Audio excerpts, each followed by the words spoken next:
Madam Witness, can you hear me? I cannot hear you at this end. Technical team, I can you can help hear us here? you.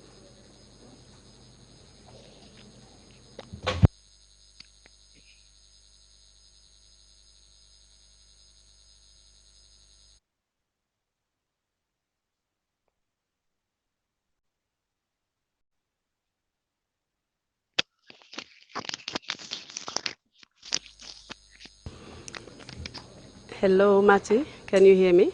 Hello. Yes, I can hear you. You can hear me now. All right, Yeah. thank you very much.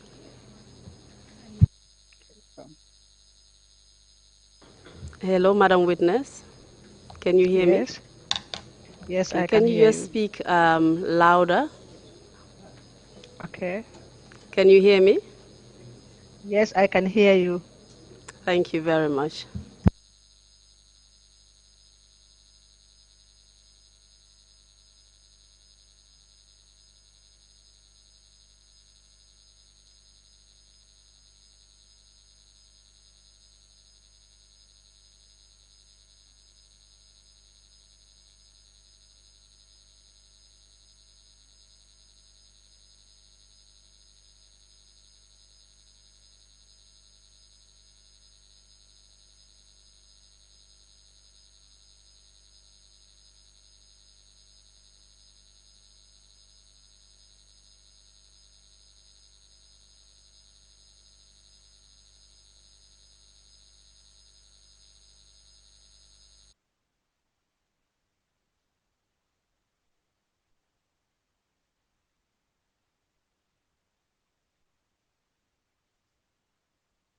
Mr. Usher, can you please affirm the witness?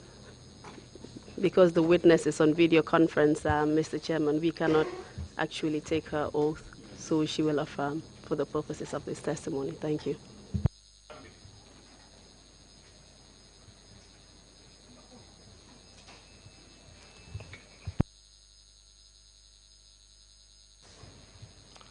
I, Matisala, I, Matisala, affirm that affirm that I'll speak the truth, I will speak the truth, the whole, nothing but the truth.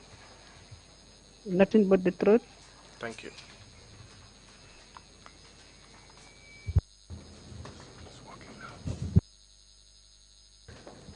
Thank you very much, Madam Witness. Thank you for giving your testimony today, and thank you for being here. And it's nice to finally meet you and put a face to the name. We will proceed with the testimony, but just before we proceed, just some few housekeeping rules. Speak clearly into the mic and also speak slowly.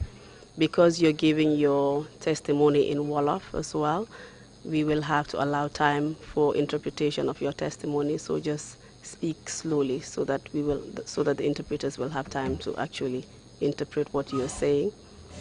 All right, thank you. Is that Okay. understood? Yes. Thank you.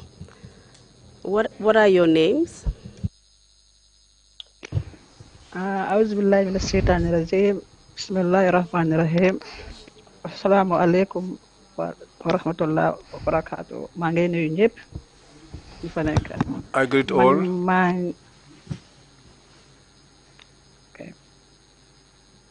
man maa ngi tudda Matisala. I am Matisala. ñu gën What maa is your xamee si Matel. Sorry, please proceed. Egalil. ñu gën maa xamee si Matel. I am better known as Motel. Where do you currently live? Fan nga dëkk ci jamono ji? maa ngi dëkk England. I live in England. What is your occupation? Lan mooy sa liggéey? maa ngi liggéey si dëkkuwaay màgget yi. I work in the home of the elderly.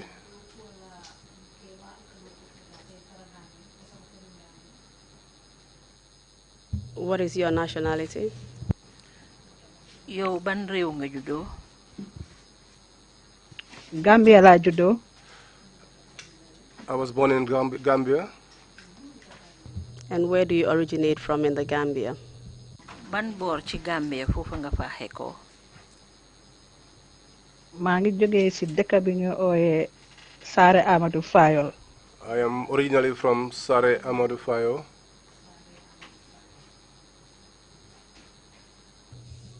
Can you tell us what your date of birth is? Ndax di ñu mëna wax ban bés ak ban weer ak ban at nga juddu? maa ngi juddoo fukki fan ak benn ci weeri March On the 11th of March. ci atum junne ak juróom ñeneenti téeméer ak juróom ñaar fukk ak benn. 1971.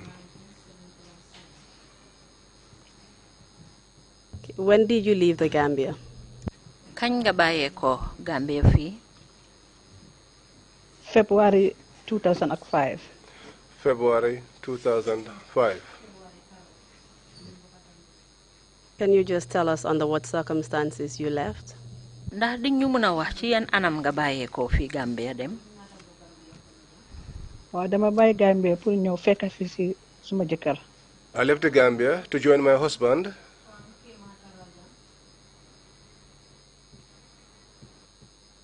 Before you got married to your current husband, were you married before? Bala nga sey ak jëkkër bi nga seyal ci jamono ji ndax musoon nga sey bala lolu? waaw. Yes. Can you tell us when you were married and who you were married to? Di ñu mëna wax kañ nga seyoon ak kan nga seyaloon? maa ngi sey February 1992. I was married February 1992. maa ngi doon sey ki ñu wax Abdoulaye Ba. I was married to Abdoulaye Ba. Can you tell us when and how you met Abdoulaye Ba? Di ñu mëna wax kañ ak naka nga tasé ak Abdoulaye Ba moomu? waaw Abdoulaye Ba moom dafa mel ni doomi nijalante papaam. He is like a cousin because his father ak suma yaay. and my mother, daanaka ñoo yarandoo ci benn néeg. it's like they were all brought up in the same house. moom papaam suma maam bu góor moo ko jàngal daara. His father, my grandfather, taught him Islamic studies. Did you go through a process of an arranged marriage with Abdoulaye Ba? Ndax sa sey ak Abdoulaye Ba kilifa yi ñoko dox noko topato be sey wi am da? waaw waaye dañ ka gisante mu wone mbugalam ñu bugante den kilifa yi dox ko. When he saw me and expressed his interest, then the elders worked it out.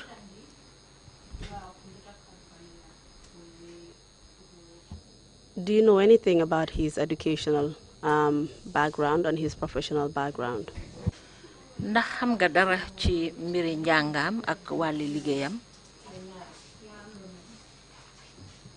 waaw njàngam nag li ma ci xam bariwut. What I know about his education is not much. xam naa ne Block Primary School la demee. But I know that he went to Block Primary School. And then Brikama Junior Secondary School. And then Brikama Junior Secondary School. So you're saying that he was educated? Bon dal ñu jappane bon jangana. Wow. Yes. Can you tell us where he hailed from? Where he came from? Ñu mëna waxal mom fan la ciosano. Mu ngi cosaanoo ci dëkk bi ñoo wax Sare Dekode. He originated from Sare Dekole.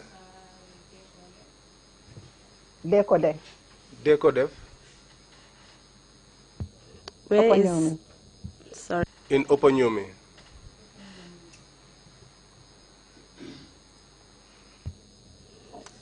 Can you tell us what his rank was? Or perhaps can you tell us what his professional background was? Where was he actually working at the time you met him? ndax di ñu mëna wax jamono bi nga xamanté ak mom fan la nekkon di liggéey. jamono boobu mu ngi nekkoon di liggéey ci soldaria bi mu nekkoon. At the time he was a soldier. What was his rank and where was he deployed? ban ma xama la amé won ak fan lañ ko ebalon pour muy fa liggéey. Sergeant la woon. He was a sergeant. mu ngi nekkoon Yundum Barracks. And he was posted at the Yundum Barracks. Was Abdoulaye Ba known by any other name? Abdoulaye Ba mi ndax xamé won nañ ko benen tour bu outé ak Abdoulaye Ba. Abdoulaye Ba rek laa ko xamee. I know him nickname bu mu amoon. by Abdoulaye Ba. xanaa nickname bu mu amoon ci army bi. But he had a nickname in the army. Can you tell us what this nickname was? di ñu mëna wax tour biñ ko daan oyé lan la. ñu ko daan oyé chopping. They used to call him Chopping. Can you please tell us how he got that nickname and what that nickname meant? ndax di ñu mëna wax naka la amé tour bobu ak tour bobu lan la tekki. tour boobu de yaakaar naa woy la woon. biñ doon woy. That name came about as a result of a song. boo xam ne moom xam nga daf ko bëggoon trop. A song that he loved so much. So suñ ko daan woy ñu ko daan boole ay fecca. So when he sang the song, he used to dance along. comme bëggal bu mu ko bëggoon moo taxoon fu mu nekk rek mu ngi ko nekk di woy. dañu tuddee ko. Because of the love of the song, he sang it wherever he was, and his colleagues named him after the song. And the word a chopping, what language was it? Baati chopping moom ban làkk la. yaakaar naa soose la de. I think it is Mandinka. Can you tell us where he would usually be called a chopping, or who would refer to him as a chopping? ndax di ñu mëna wax fan lañ ko dé faral di oyé chopping ak ci yan anam lañ ko dé wax naan chopping. chopping bi ci Cambérène la ko dé faral di dégga. Chopping, I used to hear it only in the camp. Are you saying that it was only the soldiers who would refer to him as a chopping? It wasn't a name that perhaps he would be called at home? Bon dang ñu bëgga wax ne soldat yi rek ñoko daan oyé chopping duñ ko daan oyé ci kër yi wala ci mbéday. Dédé ci soldat bi rek la woon. No, it was only within the soldiers. After you got married to Abdoulaye Ba, where did you live with him? Gannaaw boo sëyee ak Abdoulaye Ba fan nga dëkkoon ak moom. maa ngi dëkkoon ak moom seen family kër bi Brikama Ñambaay. We lived in his family compound in Brikama Ñambaay. And can you tell me who you lived with at the time apart from him? Did you live with any other members of his family? Léegi ndax di ñu mëna wax bi nga dëkkee ak Abdoulaye Ba ndax am na ñeneen yoo leen dikkandoo lu utee ak moom rek. waaw ñun yëpp ñoo dëkkoon moom yaayam papaam rakam yu góor yi. Yes, all of us lived together, his father and the mother and the younger siblings.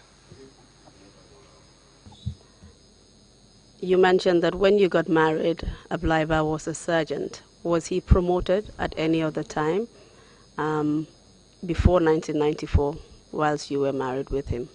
Wax nga ñu ne bi nga sey Abdoulaye Ba sergeant la woon ndax amoon na benn jamono boo xam ne yokka nañ ma xamaam ci jamono bi nga sey moom.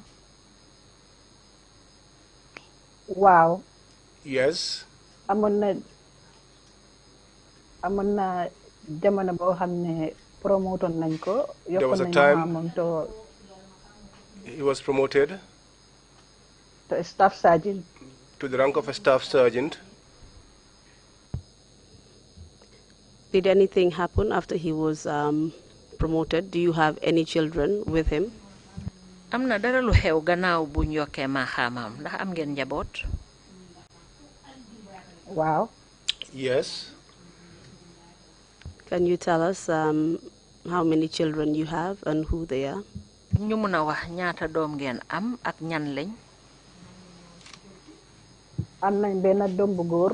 We have one Omar son. Ba. Can you just repeat the name of your son? Omar Ba. Omar Ba. Do you know whether Abdoulaye Ba had any other children apart from Omar Ba? ndax xam nga ndax Abdoulaye Ba am na yeneen doom yu uute ak Omar Ba. Wow. Yes. Can you please go on and name what children he had, if you know? mun nga eggali nga wax ñu yeneen doom yim am bu fekkee ne xam nga leen.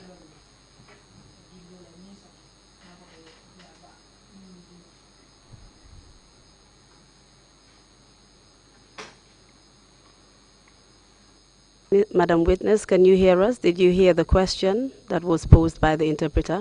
seede bi yaa ngi dégg laajte biñ la laaj ndax yaa ngi ko dégg.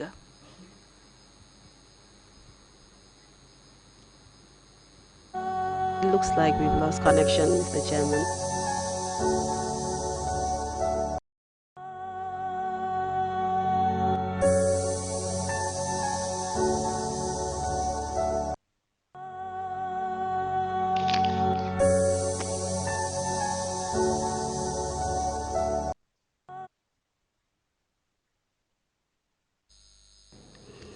Hello, Madam Witness, can you hear me? Yes, I can hear you now. Wow. Okay. Yes. Our apologies. It looks like we lost connection there. Are you ready to proceed? ñu ngi jégalu ci dog-dog boobu ndax pare nga pour àggali. Wow. Yes. Can you please tell us what children Abdoulaye Ba had apart from the child that he had with you? ndax di ñu mun a wax yeneen doom yi Abdoulaye Ba am yu uute ak doom yim ama yow. Waaw am na yeneen ñaari doom yu góor. He had other two sons.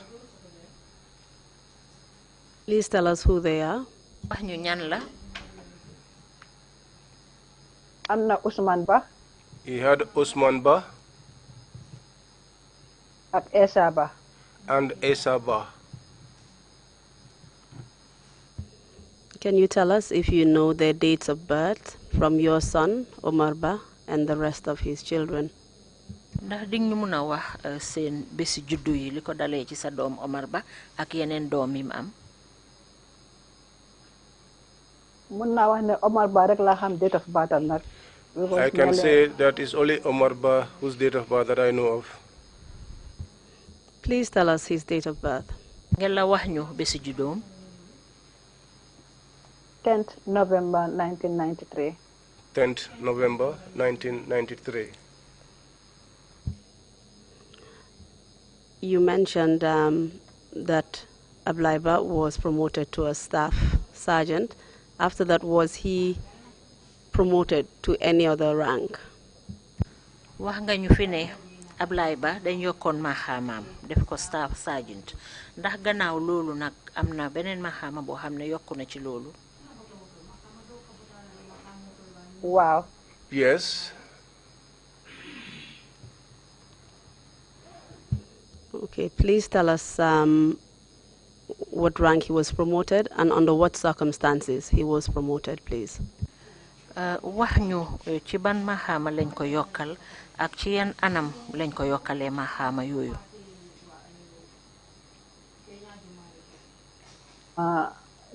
The lieutenant. To the rank of a lieutenant. Can you tell us when he was promoted to lieutenant? di ñu mun a wax kañ lañ ko def lieutenant. Wow. Yes. Please go on and just explain the circumstances under which he was promoted to lieutenant. Wa egalil nga wax ñu rek ci yan anam lañ ko yokalé mahama be def ko lieutenant. Wow, ñu ko def lieutenant. He was promoted to a lieutenant. Gannaaw bi Yaya Jammeh jëlé réew mi. After Yaya Jammeh took over the state. 1994. In 1994.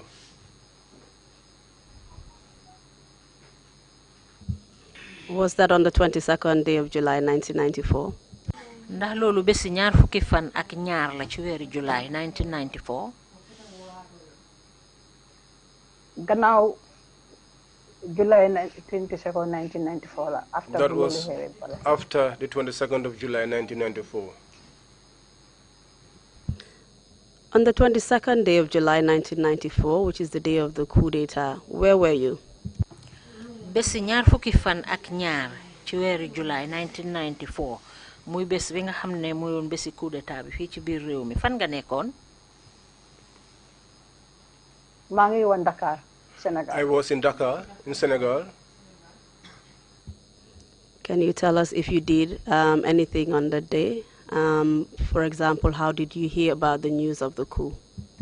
Dañ ñu mëna wax lan nga def ci bés bobu ci misal dal naka nga déggé xibaari coup d'état bobu? Bés bobu nonu parce amna suma benn mag. On that day, Dakar. I have one of my elder living in Dakar. Kooku dafa ñëwoon ci kër bu ma daloon ma suma yaay. That elder came to the house where I was staying with my mom. Mu wax ma ne Gambia de tey soldat yi dañ jël réew mi ndax yëg nga ko. And told me that the soldiers have taken over the country in Gambia, if I have heard about that. Ma ne ko déedéet so. I said no.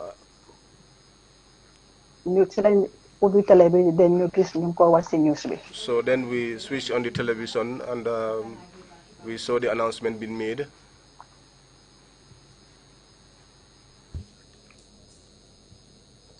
After you heard the announcement of the coup, did you speak to Ablaiba?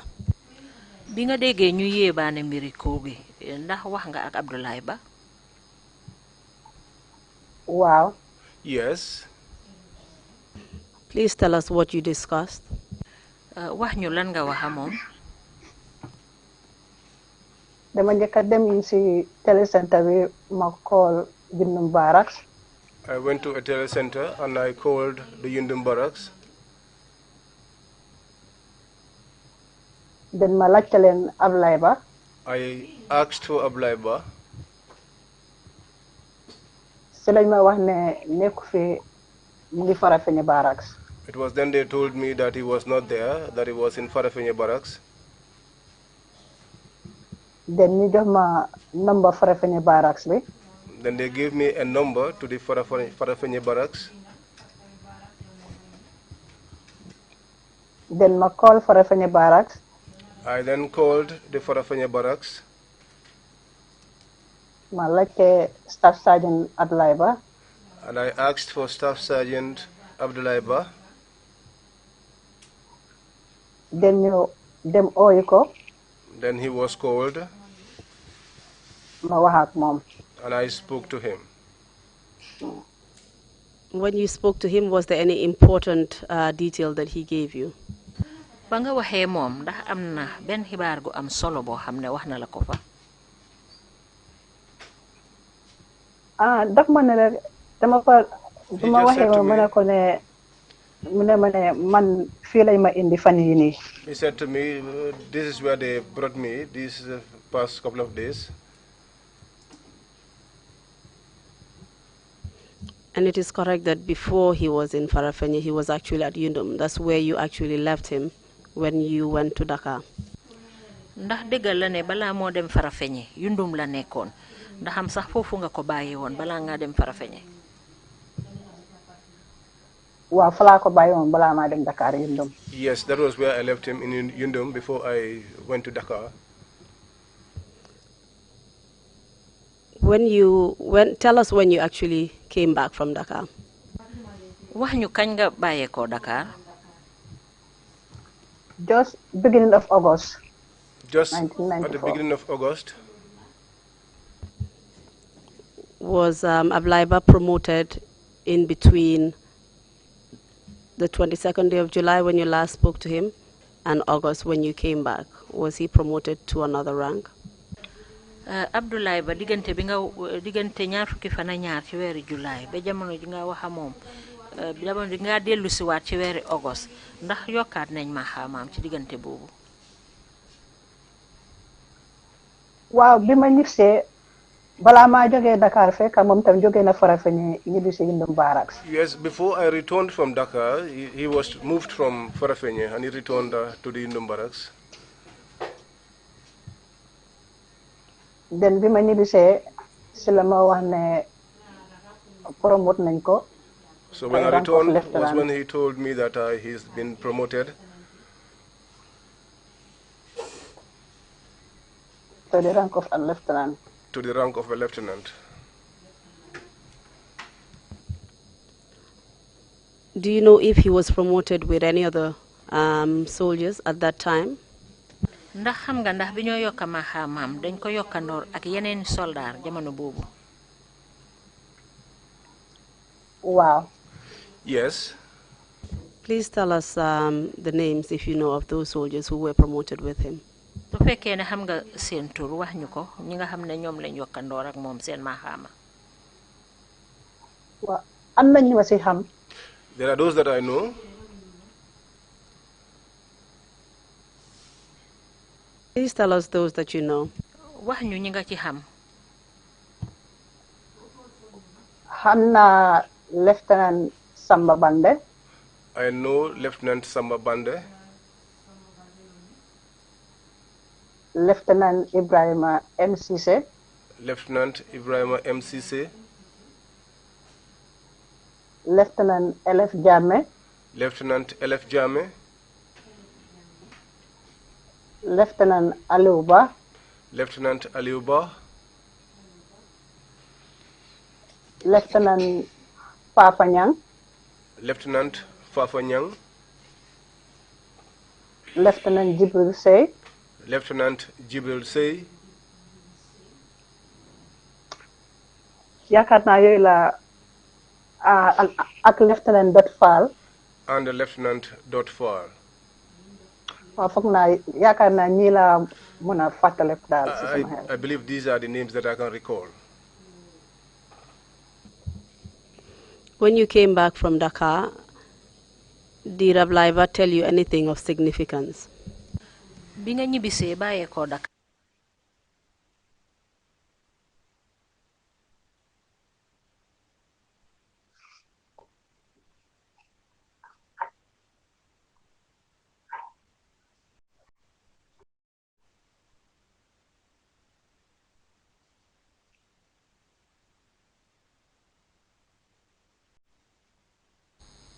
Hello, Madam Witness, can you hear us?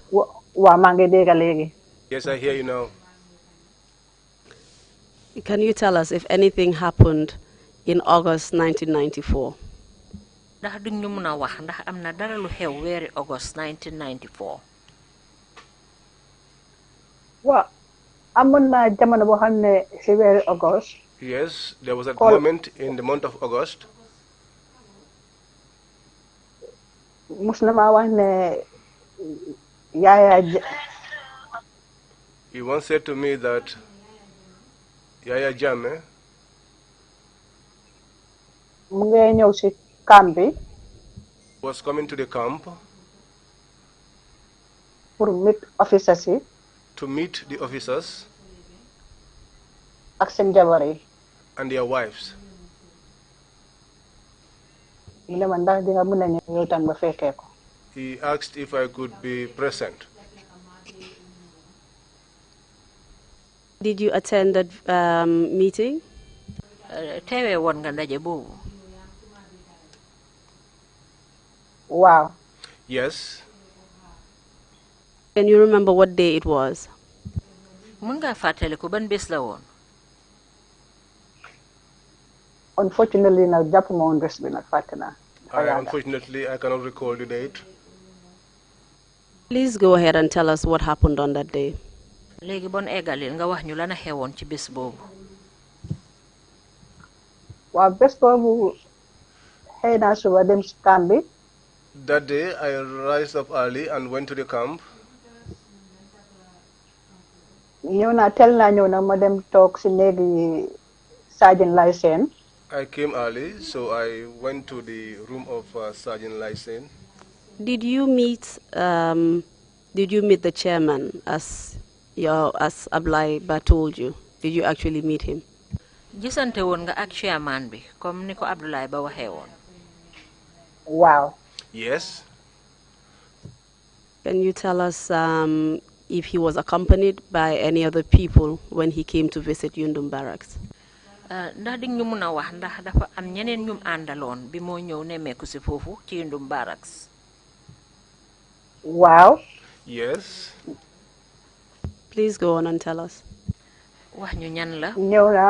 ñëw na ak yeneen council members yëpp. He came with other members of the council. Can you tell us which council members he came with? ñu mun a wax yan council member la àndaloon. mu ngi àndoon ak Sana Sabally. He came with Sana Sabally. Was that the vice chairman at the time? moo nekkoon vice chairman bi jamono boobu. Wow. Yes. àndoon na Lieutenant Edward Singate. He came along with Lieutenant Edward Singate. ak Lieutenant Sadibou Haidara. And Lieutenant Sadibou Haidara. ak Lieutenant Yankuba Touré. And Lieutenant Yankuba Touré. ak yeneen army officers. And other army officers. Can you tell us which officers and their wives were present on that day? ndax di ñu mun a wax it yan soldaar ak seeni jabar ñoo teewee woon daje boobu bés boobu. yeneen bëri soldaar yam fa woon nag waaye man ni ma si xaloon a miin tuuti ak ni ma si fàttaliku moo nekkoon. There were wives of officers there, but the ones that I can recall. mooy Tollel Jeng. Was Colonel Jeng. No, Tollel. Tollel Jeng. nekkoon jabari Sergeant Lysen. Was the wife of Sergeant Lysen. ak Mambay. And Mambay. jabari RSM Faye. Wife to RSM Faye. ak ñeneen waaye ñaari ñi moom comme que dama leen miinoon ñoo toogoon. And others, these two happen to be people that I was used to, so we sat together.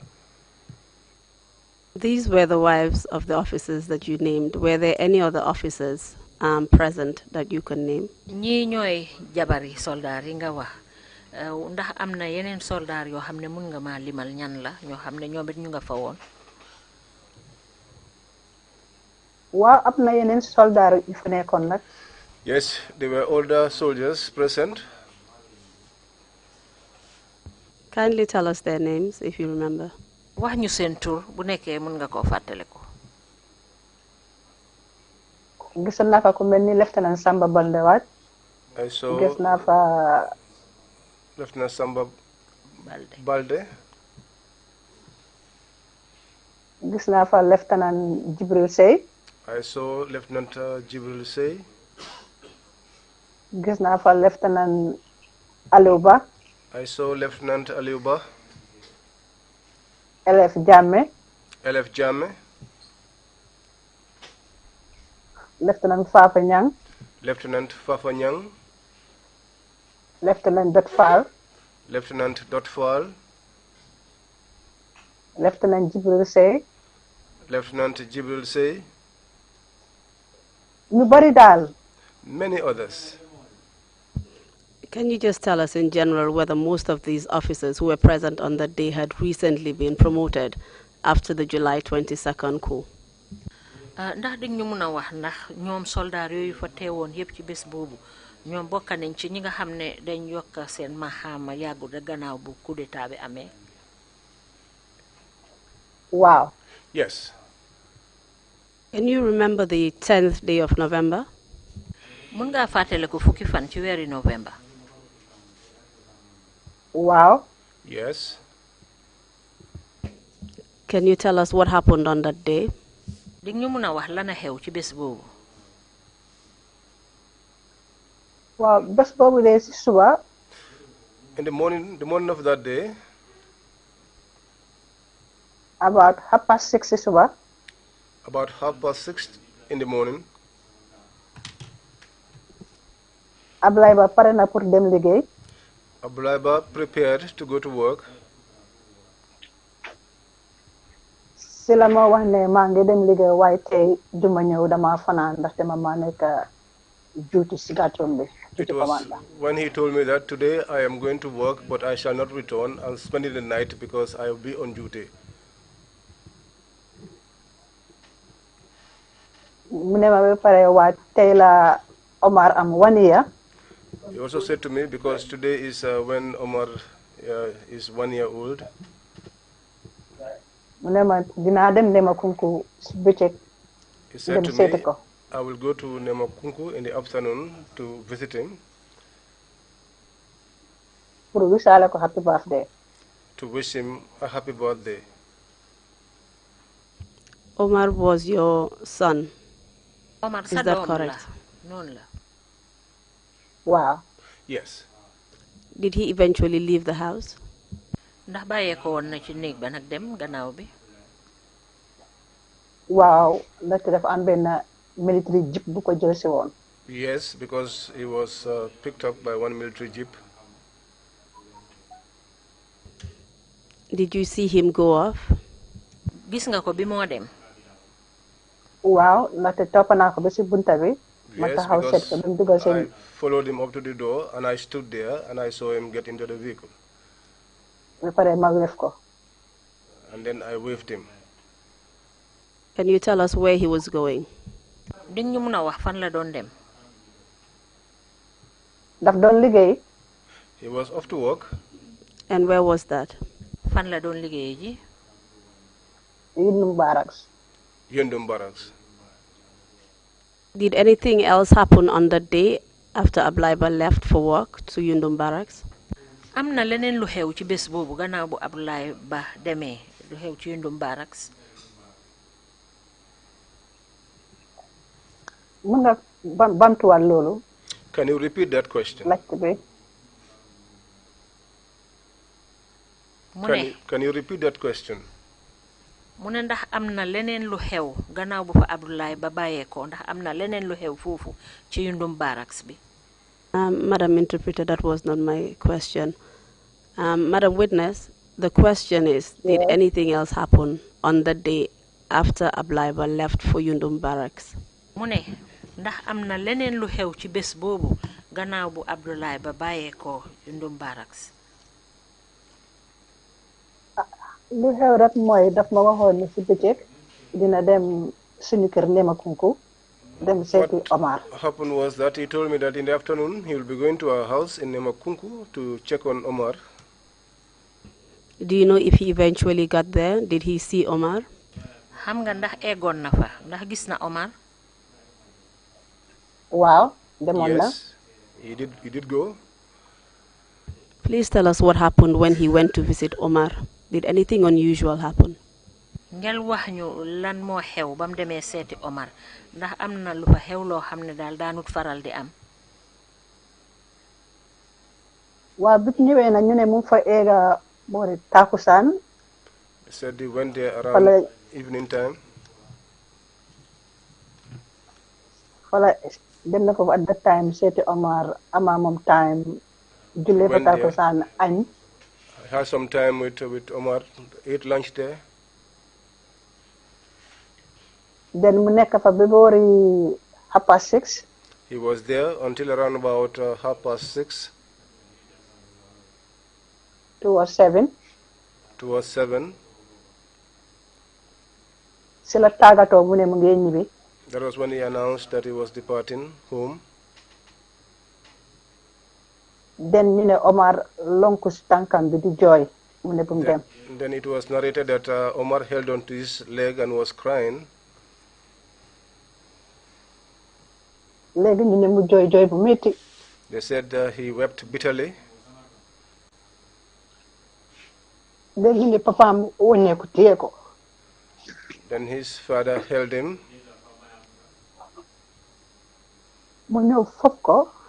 He put him on his laps. Please take your time. Dalal.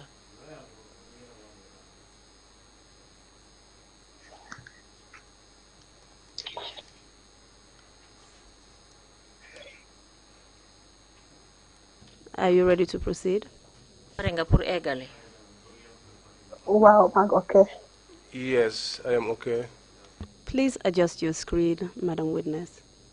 Mun nga defar sa screen bi bu baax.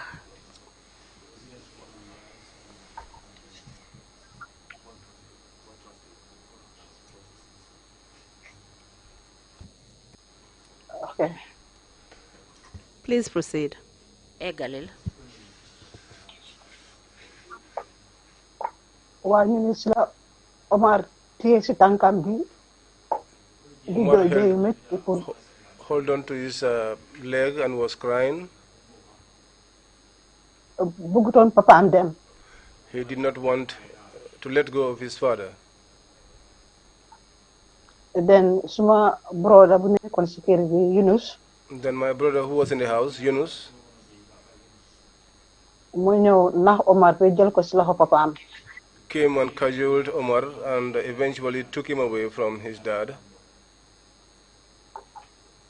Then papaam génna Then his father left out of the house. Omar commencé waa di yuuxu métti. Omar then started to cry, and this time he was crying loudly. Papaam wëññeeku waa dugaat si biir kër gi fopp ko.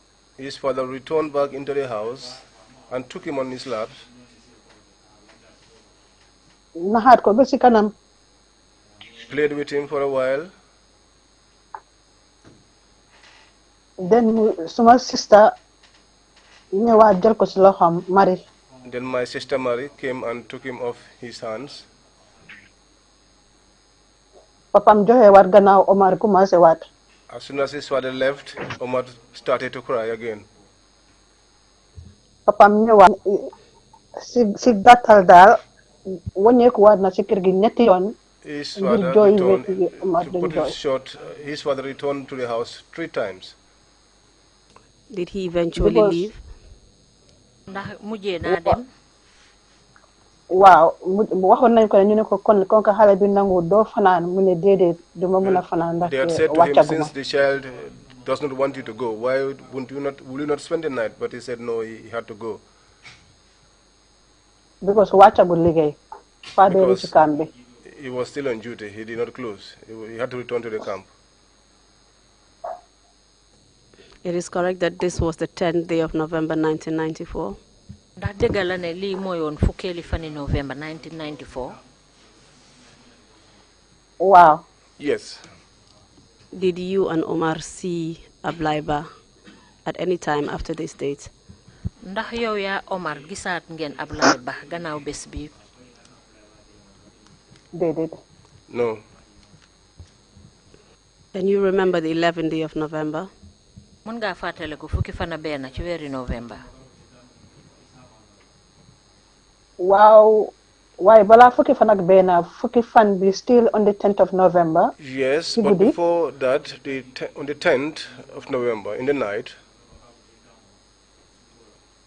Please proceed. Egalil. Ñaari soldaar ñëw nañ suma kër. 2 soldiers came to my house. ñu fëgg suma bunta bi. They knocked on my door. ñu ne ma ne Lieutenant Ba moo leen jooni. They said to me that they were sent by Lieutenant Ba.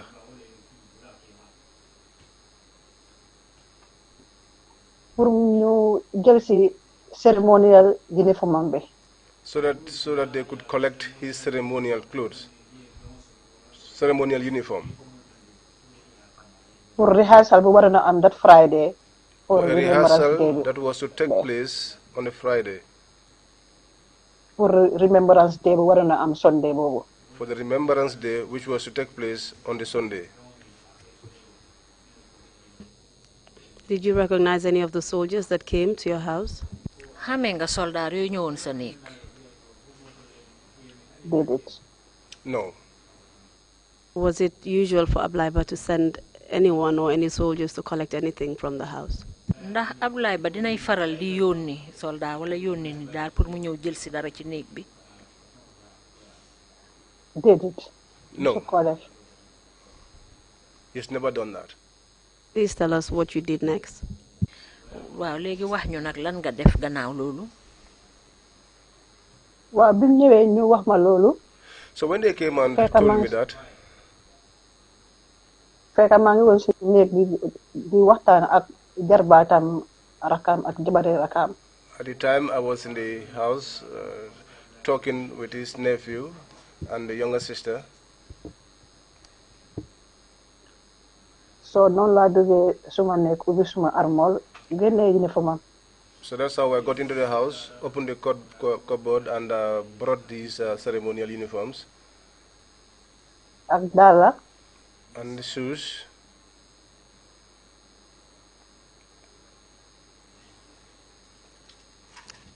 You tell us that this was unusual for something like this to happen. Why did you hand over the items to the soldiers? wax nga ñu ne lim ñooñu ñëw ne moo ko yónni duy faral di am bon lan moo tax nga jox leen uniforme bi.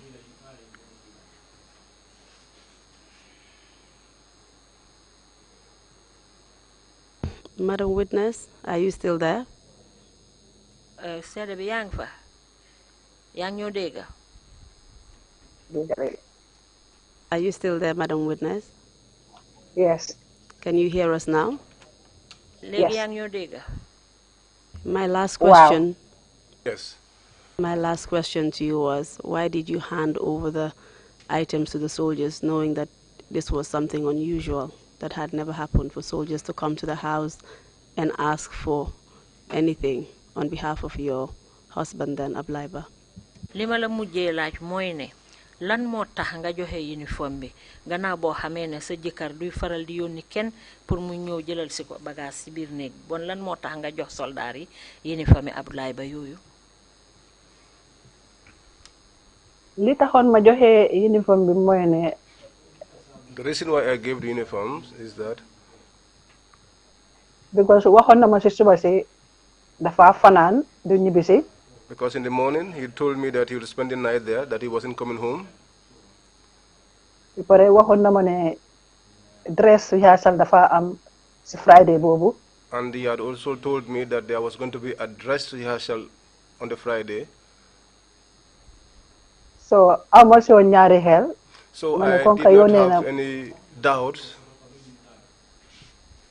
kon ka wax na ma loolu si njëlbeen ma ne ok. Because these Kon things he had said to me already.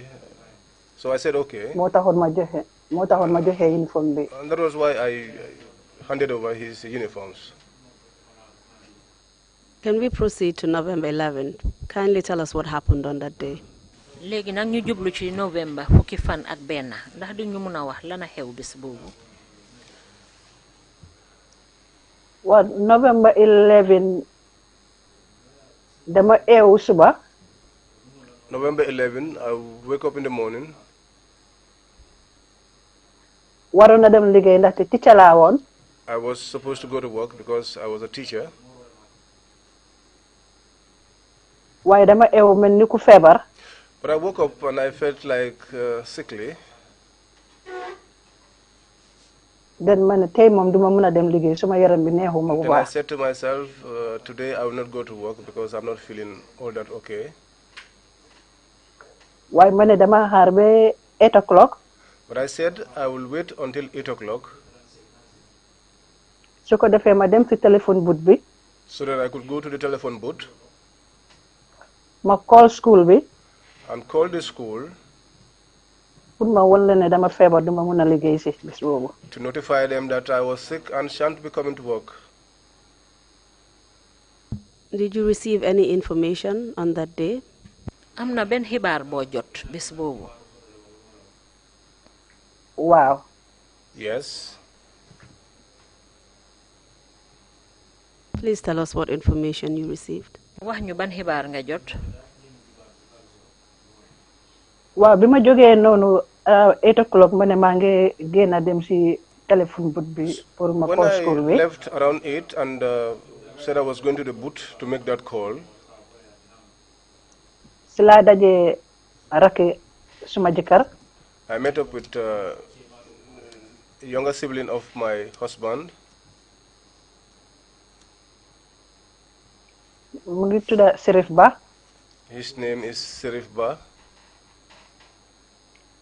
so ma génn ma dajee moom si bunta bi. So we met at the door. mu ne ma demuloo liggéey tey. He said to me, "You've not gone to work today?" ma ne ko déedéet. I told dama him, xala "No, feebar. I am not feeling fine."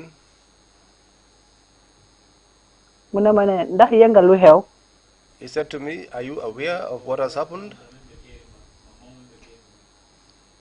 ma ne ko lu xew. I said to him, "What's happened?"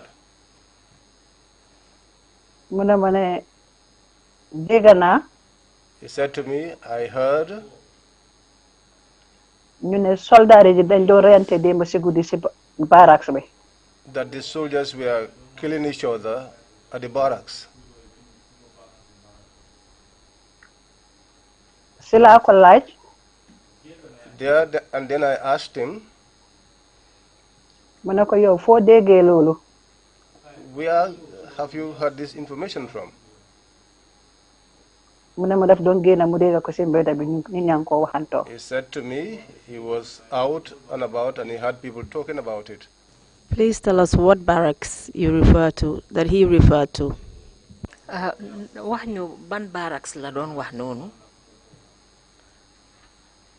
barracks rek la ma waxoon nag waxuma woon ban barracks. It was only barracks, he said to me. He did not specify what barracks. Did you understand which barracks he meant, or did you assume the barracks he meant? Kindly tell us if you did. ndax xamoon nga moom ban barracks la doon jublu wala ndax danga foog rek ban barracks la nga mun ñoo wax yow lan la muy sa xelaat ba jamono boobu. moom man xaw ma woon ban barracks la jublu waaye man suma xelaat dama ne comme que wax na barracks rek. I did not know which of the barracks he meant, but in my mind, I believe it was in the barracks. because dama believe on ne Yundum barracks moo nekk the main one.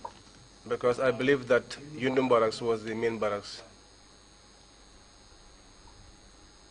What did you do after you received this information from his brother? lan nga def nag bi nga déggee jotee xibaar boobu bàyyeekoo ci rakkaam. well comme que maa ngi jógoon pour dem téléphoner si school bi. Because as I was on my way to make that call to the school, noonu laa continuer rek dem si booth bi. I continued to the booth. instead of ma call school bi. Instead of making that call to the school, barracks bi laa call Yundum barracks. I called the barracks, the Yundum barracks. Please tell us what happened after you called Yundum barracks. wax ñu lan a xew gannaaw boo koolee Yundum barracks. bi ma callee Yundum barracks ki jël téléphone bi. When I called Yundum barracks, the one that received the telephone, dama nuyuwante moom rek ma ne ko ne Lieutenant Abdoulaye Ba laa bëgg a waxal. Lieutenant Ba laa bëgg a waxal. after greeting with him, I told him that I was inquiring about Lieutenant Abdoulaye Ba. ma ne ko Lieutenant Ba so mu ne ma ne which Lieutenant Ba. I said to him, Lieutenant Ba, and he in turn asked which Lieutenant Ba I was referring to. ma ne ko Lieutenant Abdoulaye Ba. I said to him, Lieutenant Abdoulaye Ba. You said something else after that, Madam Witness. Can you just repeat it? am na loo wax gannaaw loolu mun nga koo baamtuwaat. waaw ma ne leen Lieutenant Abdoulaye Ba a Chopin. I said to them, Lieutenant Abdoulaye Ba, a Chopin. Was there another Lieutenant Ba on that in the barracks at the time? dafa am beneen lieutenant Ba bu nekkoon ci barracks bi jamono boobu. Wow. Yes. Can you please tell us who he was? ndax du ñu mën a wax kan la. Lieutenant Aluba. Lieutenant Aliuba. Please kindly go on and proceed. Waa aca ay galil ñu dégga. Wow, bima ko waxee Lieutenant Abdoulaye Ba ay chopin. When I said to him, Lieutenant Ablaiba, a chopping, mu ne ma ne kooku dafa busy mu si meeting. he said to me, he's busy, he's in a meeting. Did Mu you ne ma notice? danga call ak si kanam. And said to me, you could call later on. When you spoke to the person on the other end of the line, did you notice anything about the tone of his voice? bi nga waxa moom ci téléphone bi ndax ne seetluwuloo dara ci ay kàddoom naka la mel. Aha kay. Yes. Please tell us what you observed about his tone. wax ñu lan nga seetlu ci kàddoom bi moo waxa yow. Baatam dafa xala suufe. He's Comme was daal speaking in a low tone. Comme daal baat boo xam ne borom si naxar la nekk dafa am na lu ko It naxare. sounded like someone who was was troubled, someone who was experiencing some trouble. Usually, where would the phone calls be received at Yundum Barracks? fan lañ dee faral di uyoo téléphone call yi foofu ci Yundum Barracks. Man nag saa yi ma daan call si guardroom bi la daan call. Personally, each time I called at the guard room. And what was the usual response by the soldiers? How would they normally react to your phone call? saa yoo fa oote waan naka la soldaar yi daan uyoo ci oote yi nga xam ne moom nga fa daan def ci yan anam nga leen daan seetlu ci niñ laa uyoo. Wax dañ ma daan uyoo si anam bu rafet. They used to answer me in a very nice way, very pleasant way.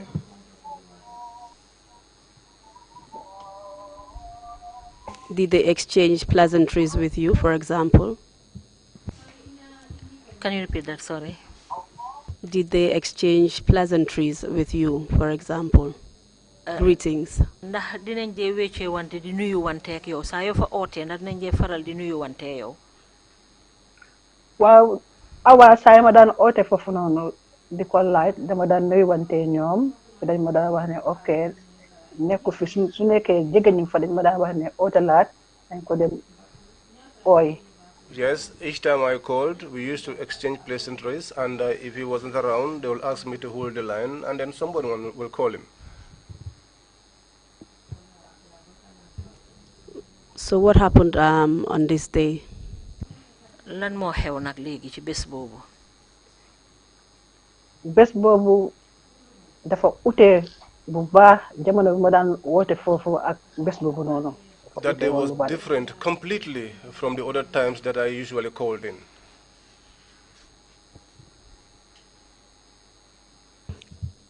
Please go on and just tell us what happened after you made the phone call. waaye léegi yow eggali rek nga wax ñu lan moo xew gannaaw boo ootee foofu ba pare. waaw bi ma ootee ba pare mu ne ma ne dafa busy mu si meeting doo mën a waxaa moom léegi. When I called, he told me that he was busy, he was in a meeting, and I could not speak to him at the moment. mu ne ma danga ootewaat si kanam. He told me to call back later. Den ma ñibbi kër. So I went home. Ma toogaat ba si kanam. I sat. After some time, ma delluwaat si téléphone booth bi. I went back to the telephone booth. Defaat beneen call. Made another call. Laajte waat Abdoulaye Ba waat Lieutenant Abdoulaye Ba. Ask for Ablaiba again. Bi yoon keneen moo jëlaat téléphone bi beneen baat laa dégga. This time, a different person picked up the telephone because I heard a different voice. bi ma ko laajee Ablaye Ba mu ne ma ne kooku dafa busy mu si meeting. When I asked for Ablayba, he said to me, he's busy, he's in a meeting. Did that particular person also have the same tone? ndax kooku tamit nim la uyo comme anam yi la ku njëkk ka uyo woon la. Wow. Yes. How many times did you make phone calls to Yundum Barracks on that day? ci bés boobu ñaata yoon nga dem pour call Yundum Barracks? mënuma koo compter nag. I cannot because count. bés boobu si yoon bi laa endo. Because that day I almost spent the whole day on outside. How long was the distance between your compound and the phone booth? diggante sa kër ak fa nga dem di téléphoné ci but bi naka la soriwaay bi tollu? Just about 5-10 minutes walk. It's about 5-10 minutes walk. Please tell us what time you made the last phone call to Yundum Barracks. ban waxtu nga def nag sa call bu mujj bi nga xam ne call nga foofu ca Yundum Barracks? muy nekk boori after 4 after 4. It was around 4 and after 4, between 4 and after 4. You mentioned earlier in your testimony that Ablaiba told you that he was on duty and would not return till the next day. At that time, which was 4 p.m., would you have expected that he would have been home by that time? njëkk nga ñoo wax ne Ablaiba bi moo dem daf la ne dafa liggéey te du dellu siwaat ba ca ëllëg sa léegi ñeneenti waxtu boobu nga xam ne ci nga def sa call bu mujja ndax jamono jooju waroon ngaa séntu ne war naa ñibbisi waxtu boobu? waaw ndaxte bari jamono boobu la dee. Yes, because on many occasions that was the usual time he would return home. Did you meet anyone during the time that you were going to make phone calls to the booth? jamono ji nga jaabante di dem di def call yooyu ci but bi ndax taseewuloo kenn? bi ma mujjee def si but bi. The last call I made at the booth. ñu waxaat ma the same thing mu si meeting bi ma wàññeeku di ñibbi si nag. They told me the same thing, that he was in a meeting. So when I returning home, ma dajee benn xaritam. I met up with one of his friends. muy wàcca si benn pickup. He was just Toyota. alighting from a pickup.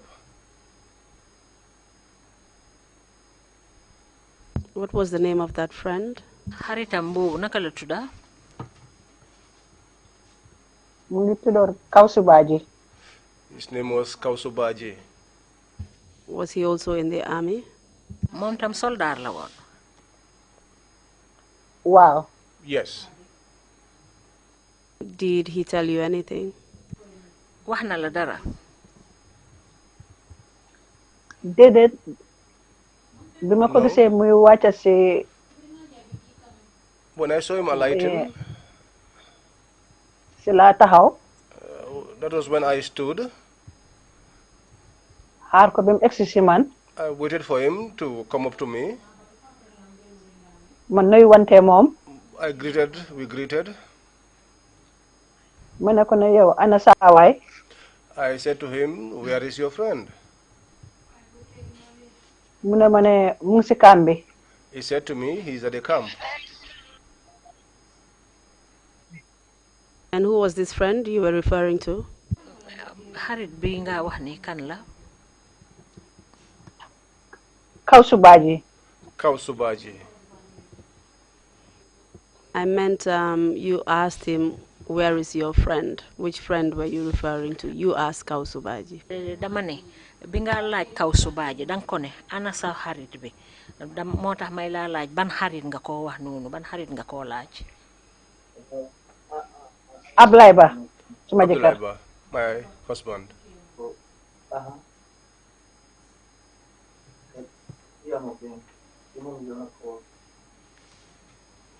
Please kindly let us know how the conversation went.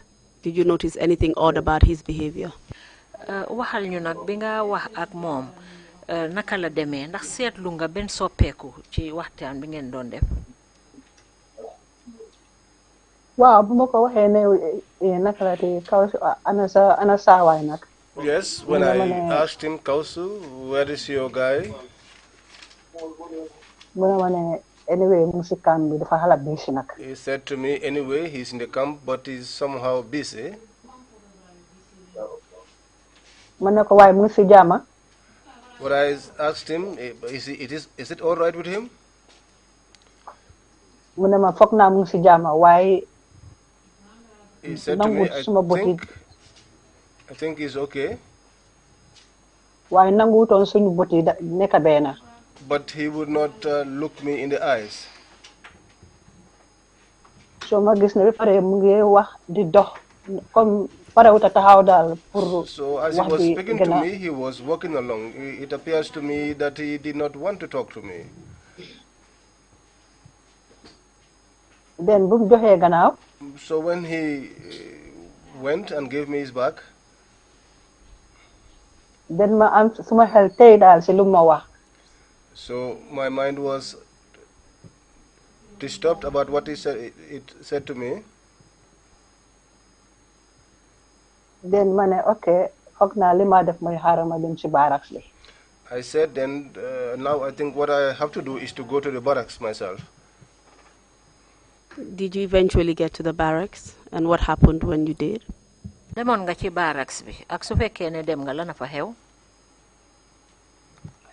waaw demoon naa si barracks bi. Yes, I went to the barracks. So noonu laa jaadlee tali bi rek duga moto I can still remember lifin la woon GPTC mini bus la woon. I crossed the road and got into a GPTC minibus. ma ne ko ne Yundum laay dem mu ne ma $2 ma duga. I said to him that I was going to Yundum and he charged me $2 and I went in. So bi ma dem nag maa ngi dem rof because nekkuma woon suma boppa te jóguma woon ne pour dem si camp bi dama jógoon rek pour dem téléphoner. When I went rough because I did not prepare, I did not plan to go to the camp. I only intended going to the boat. So I was roughly dressed. waaye bi ma Kawsu waxee ne yaakaar na ne mu ngi okay. But when Kausi told me that he believed he was okay, suma xel ñaaw si lool. I was disturbed in my mind. moo tax ma ne xaaral ma continuer dem si camp bi. So I said, let me just continue and go to the camp. bi ma eggee nag. When I arrived, dama ñëw ba si main gate bi si bunte bi. I went up to the main gate. maa ngi fa fekk ñaari soldaar ñu ngi taxaw. I met 2 soldiers there standing. xàmmewuma leen de. I do not know them. bi ma jubal see gate bi rek ñoom yëpp ñu ñëw dajaloo. When I approached the gate, they all grouped together. So si lañ ma laaj fay dem. Then they asked me where I was going to. ma ne leen ne Lieutenant Ba laa ñëw seet si suma jëkkër. I said to them, I have come to check on Lieutenant Ba, my husband. ñu ne ma doo ko mën a gis dafa busy. They said to me, you cannot see him, he's busy.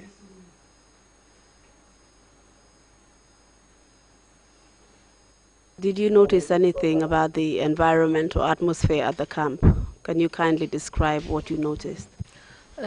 ndax seetlu nga dara ci ni nga xam ne noonu la camp bi meloon su fekkee ne seetlu nga fa dara wax ñu naka nga seetloo béréb bi bés boobu. béréb bi nag nit ñaa ngi fa bari moto yaa ngi bari. There were many people, there were many vehicles. ba pare security baa ngi tight on. And secondly, the security was tight. waaye nekkutoon béréb boo xam ne keroog comme mbégte am na si béréb boobu noonu.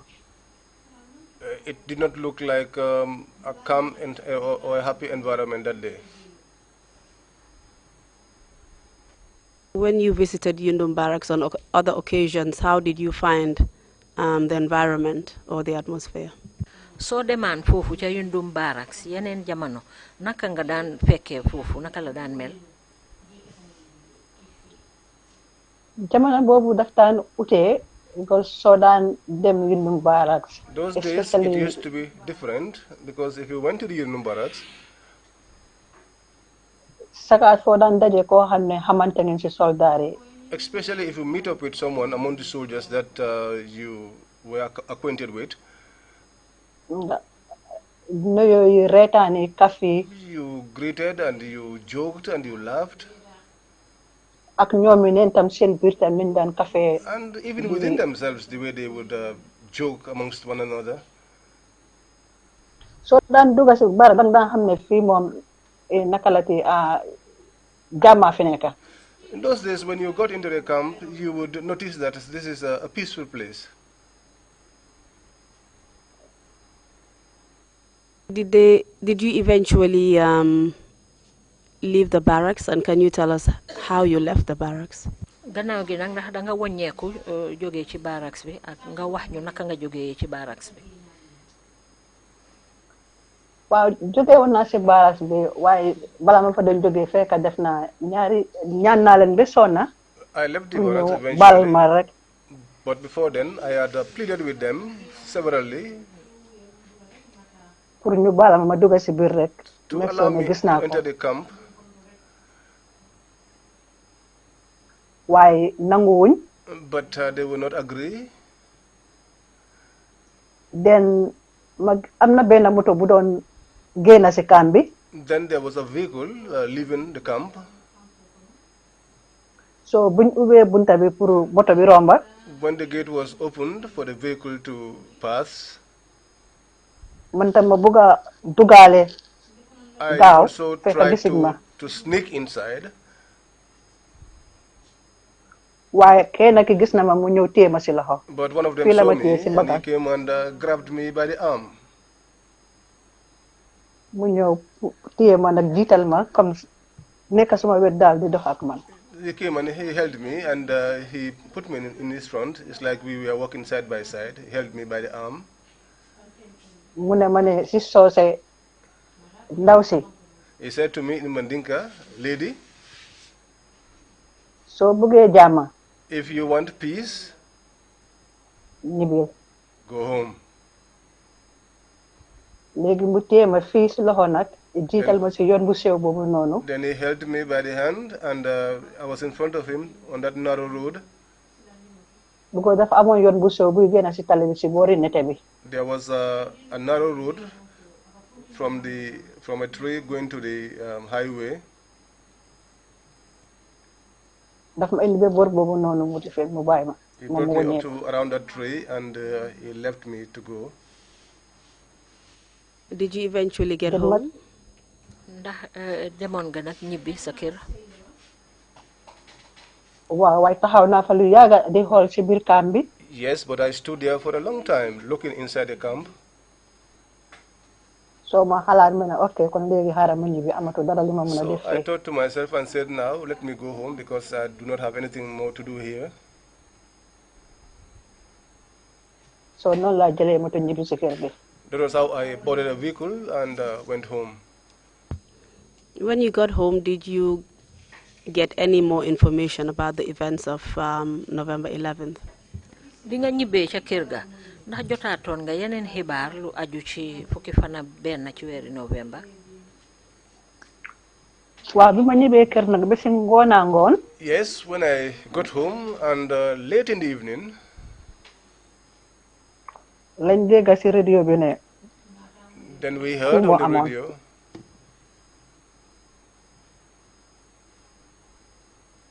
ne coup moo amoon coup d'état. that there had been a coup d'etat. den ñu ne am na ay soldats yu fa nekk seen bakkan. And it was announced that there were some soldiers that lost their lives. den si laa dégg ñu tudda tuuri Basiru Baro. That was when I heard Lieutenant. Basiru Barrow's name being mentioned. Ak Dot Fall, ak And Lieutenant Dot Fall, Lieutenant Dot Fall, ak Lieutenant Fafa Nyang, and Lieutenant Fafanyang, ak Lieutenant Jibril Sey. and Lieutenant Jibril Sey. At this point, did you think your husband was alive or not? jamono boobu nag ndax xalaatoon nga ndax sa jëkkër a ngee dunda wala dundut. Jamono boobu amoon naa yaakaar ne mu ngi dunda. At that time, ndaxte I dégguma ñu wax turam. was hopeful that he was still alive because I have not heard his name being mentioned waaw sa ñu rey. amongst those that were killed. Can you tell us what happened the next day, which was the 12th day of November 1994? dañ ñu mën a wax lan moo xew nag ca ëllëg sax di fukki fan ak ñaar ci weeri November 1994.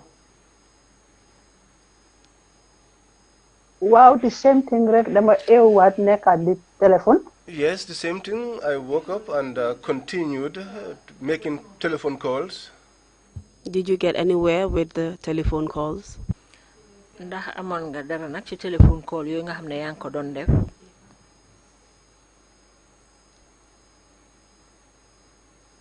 Madam Witness, are you there? seede bi yaa ngi fa yaa ngi ñoo dégga. Mr. Chairman, looks like we're losing connection again.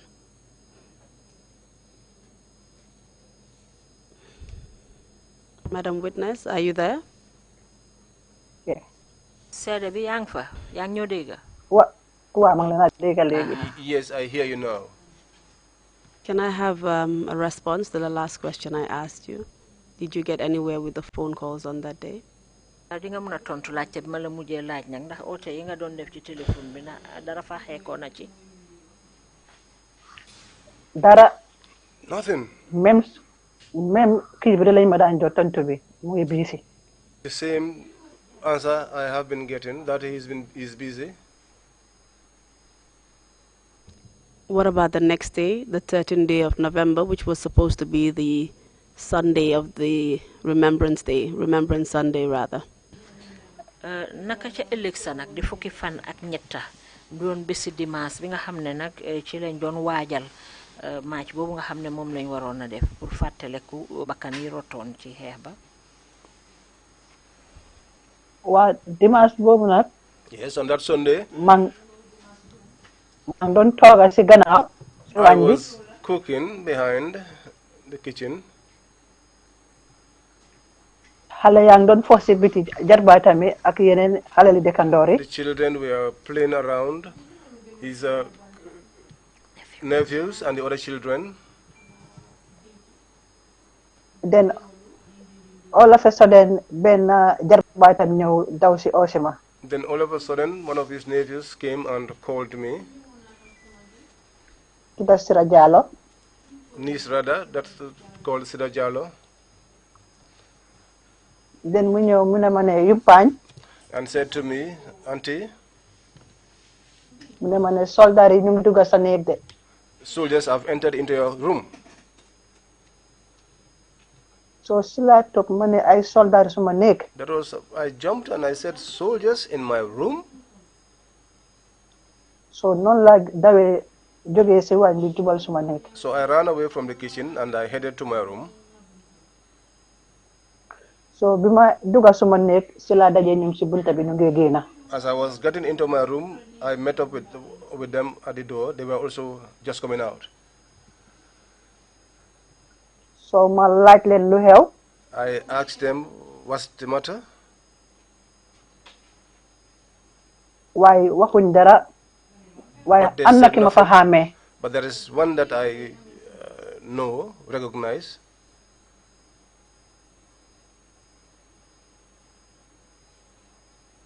Can you tell us who you recognized and if you had any exchange? di nga mën a wax kan nga ci xàmmee ndax wax nga moom. waaw xàmmee woon naa si kenn ki ñu ooyee Sergeant Jassy. I recognize Sergeant Jassy. Jassy moomu mu ngi woon ci army band bi. Jassy was in the army band. From Faraba. From Faraba. Waaw moom rek laa xàmmee ci soldaar yi. He was the only one I recognized from the soldiers. So ma oo turam ma ne ko Jassy. So I called him Jassy. Ma ne ko Jassy lu xew. I said to him, Jassy, what's happening? Loolu naa ut. What are you looking for? Then mu wax ma ci olof ne bul worry du dara. Then he said to me in Wolof, do not worry, it's nothing. Do you know the first name of Sergeant Jassy? Xam nga Sergeant Jassy moomu naka la tudda? Déedéet. No. Sergeant Jassy rek laa ko xamee. I only know him by the name Sergeant Jassy. My apologies for interrupting. Please proceed. Galil, maa ngi jégalu ci li ma la dog. Waaw si la gaay ñëw ba si buntu kër gi. So they came up to the entrance of the house. So ñu taxaw. They stood there. Ñoom neen xam liñ doon di wax. Amongst themselves, I cannot tell what they were talking about. Ñu jékki-jékki rek buddi daw. Suddenly, they began to run away. Ñu dem towards Jamisa. They were running towards Jamisa. Ba pare ñu ngi amoon seen gànnaay. And they were also having their guns. I got into my room. Ma gis ni ma dugal suma biir cabinet ma gis ne ni ma bàyyi woon suma néeg bi fekkewuma ko noonu. I went into my sitting room and noticed that my room was not the way I left it. Ma gis ne ñi am na luñ doon di seet. I noticed that these people, there was something that they were searching for.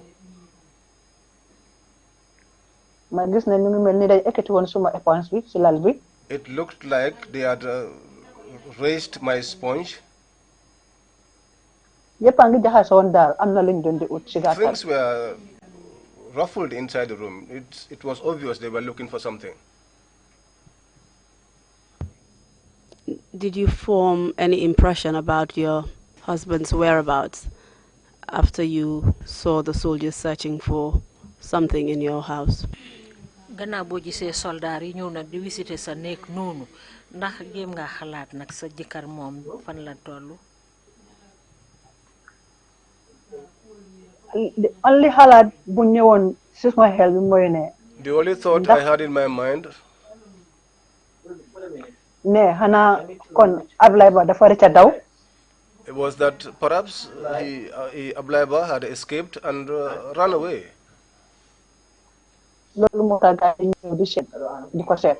That was the reason why they came checking. And therefore you formed the impression that he was still alive. Is that so? Léegi mel ni ba tey daal yaa ngi jàpp ne mu ngi dunda du noonu? Wow. Yes.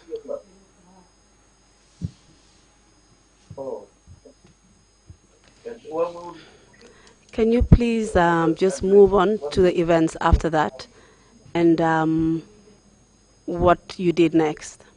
Léegi mun nga eggali nga wax ñu lan moo xew ak lan nga def gannaaw boobu? Waaw li xew mooy dañu continuer di laaj. So we continued to inquire.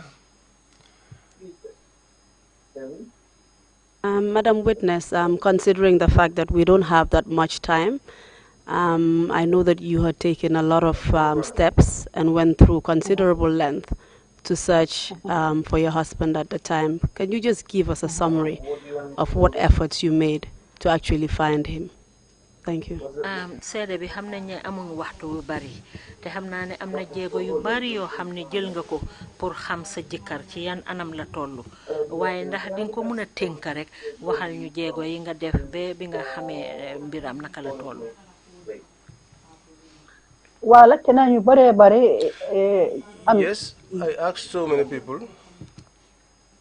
am na benn bés boo xam ne benn xaritam tudda Ousmane Diallo ñëw na si kër gi. There was one day, one of his friends, Usman Jallo, came to the house. So ñu laaj ko ana Ablay. We asked him, where is Ablay Ba? mu ne ñu ne Ablay Ba nag mu si kan bi waaye ñu ko téye. He said to us, Ablay Ba, he's in the camp, but he's under custody. So ñu gom ko. So we believed him. Kon ka xaritam la. Because he's his friend. Ba daf ko tuddee doomam bi. To the extent that he named the child after him. So lu ñu mënta wax rek dañ ko gomoon. So whatever he told us, we had to believe him. Then a couple of weeks later. Then after some weeks, ma dem si beneen xaritam bi Samba Balde. I went to one of his friends, Samba Balde, koo xam ne jamono boobu mu ngi woon Fajara Barracks. who was at Fajara Barracks at that time. Ma ànda fa moom maa ngi téye Omar si loxo. I went there with Omar. I had Omar in my arms. Then ma meet Samba Balde. I met Samba Balde. Ma laaj ko affaire Ablay. I inquired about Abdullah. Mu ne xamul si dara. He said he has no idea. He doesn't know anything about that. Ma ne ko ne yow sa diggante ak Ablay. I said to him, considering your relationship with Abdullah, ak lu munte xew yaakaar naa mënoon nga ma see wax dara. Despite whatever the situation may be, I believe you should be able to tell me something about him. Mu ne ma xaw ma. He said to me that he did not know. Mu ne ma suma xamoon rek dinaa la wax. He said, but if he gets any information, he will let me know. Ma ne ko ne dëgg xamuloo. Ma ne ko man yow ak Ablay yàlla xamandoor. Honestly speaking, you don't know anything. I came to know Ablay and I knew him with you. Ma ne ko Ablay bu mangoro yow la doon àndal suñu kër. I said to him, when Ablay was courting me, he was coming to the house with you. Ma ne ko soo yaakaaroon na suma fi ñëwee lu métti métti dig ma wax lu ko dal. So I believe that if I came here, no matter what the circumstance is, you should be able to tell me something. Waaye mu ne xamut. But he said he was not in the know.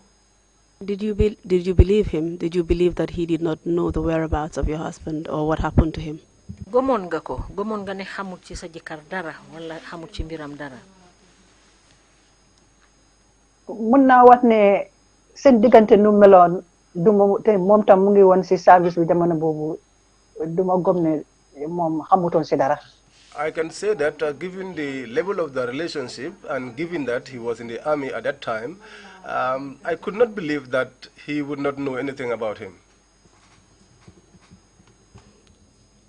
During this time, did anything happen involving the vice chairman, Sana Savali?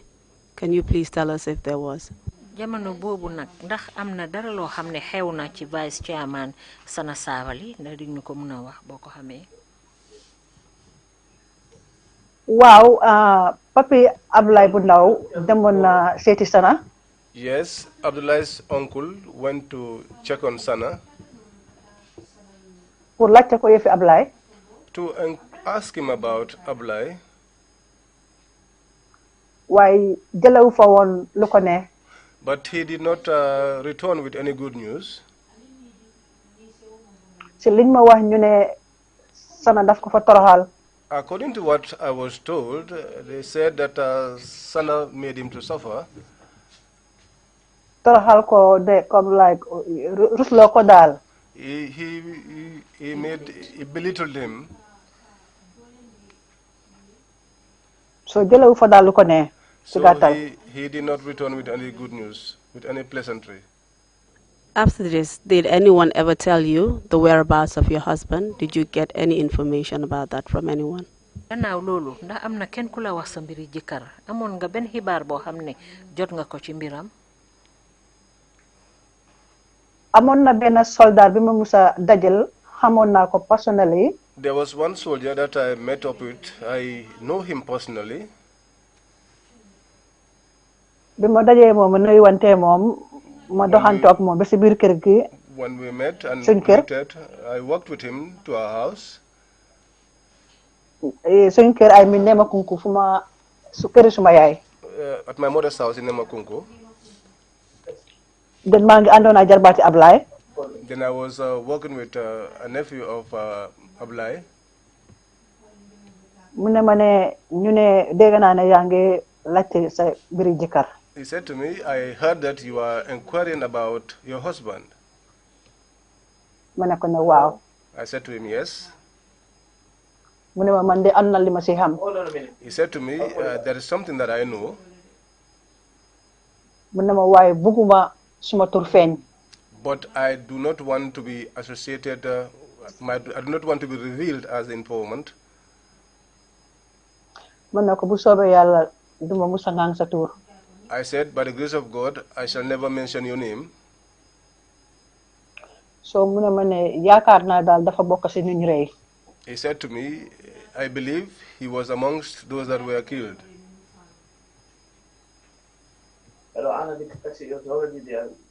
Did you believe him at this point? gëmoon nga ko jamono boobu. jamono boobu ba léegi góoma ko woon wax dëgg yàlla.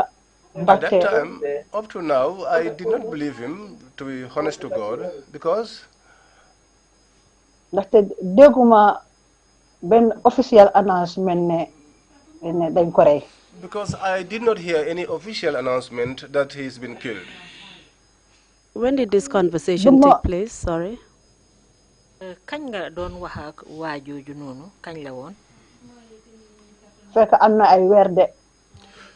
That time it was some months after. Please go on with what you were saying. waa bi ma ko waxee na bi ma waxee loolu ma xalaat ne dégguma dara. When he told me that, I said to myself that since I did not hear anything about his killing. métti woon na nag ndaxte jooy naa jooy bu métti ma jarbaatam bi yëpp. It was difficult, it was hard, because I cried bitterly, myself and the nephew. même su nekkee ne sax amoon ne dafa dee waaye xam nga nit bu ne la sa jëkkër dañ ko rey. Even if I did not have any certainty that he was dead, but if somebody tells you that your husband is dead, nekkul loo xam ne dafa neex a dégg. that is not news that is pleasant to hear. waaye dama ko jaajëfal rek si lu ma wax. But I thanked him for what he told me. ba pare ma dikko ne duma musa ngang sa tur. And then I promised him that I will never mention his name. te ba tey nganguma turam te duma ko musa ngang. Until today, I did not reveal his name, and I will not reveal his name. ndaxte loolu laa ko digoon. Because that was what I promised him. waaye man ak jarbaatam bi. But me and that nephew of his. ma ne ko lii de moom nañ ko gas suul ko fii. I said to him, this one, let us bury it here. ma ne ko ndaxte amuñ benn official information ne dañ ko rey. Because we have no official information that he's been killed. mun naa nekk mun naa ñàkk a nekk. It could be, it could also not be. ma ne ko kon jaruñu ko dem waxi si kër gi. So it is not necessary that we talk about it in the house.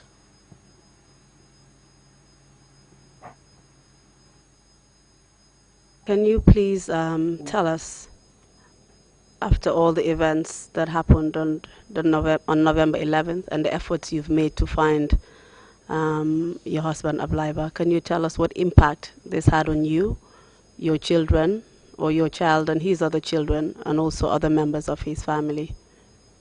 ndax duñ ñu mun a wax nag xew-xewi fukki fana benn weeri novembre bi ak li nga xam ne moom nga ci def yëpp yan loraange ak yan jafe-jafe la indil yow yaak sa doom yi nga am ak moom ak yeneen doomam yi yan jafe-jafe la indil. indi na ay jafe-jafe ndaxte nekk na dundin boo xam ne. It brought a lot of difficulties because that life. dund nañ dunda bu métti. We lived a very difficult life. di dundee yaakaar tam. But we also lived on hope. ne na bés dina ñëw dina dellu si. That there will be a day when he will return. yaayam nekk di dundee yaakaar boobu. His mother too lived on that hope. ba mu xëy mu dee because disappearance Ablaye daf ko laal mère boobu noonu. Until the day she died, because Ablaye's disappearance had a toll on her. Because fu mu toog mu ne suma doom bi deewu dina dellu si. Because wherever she sat, she would say, "My son is not dead; he's gonna return." ndax mun na 1 minute. Yes, please. Just take your time. waaw mun nañ laa may dalal tuuti rek.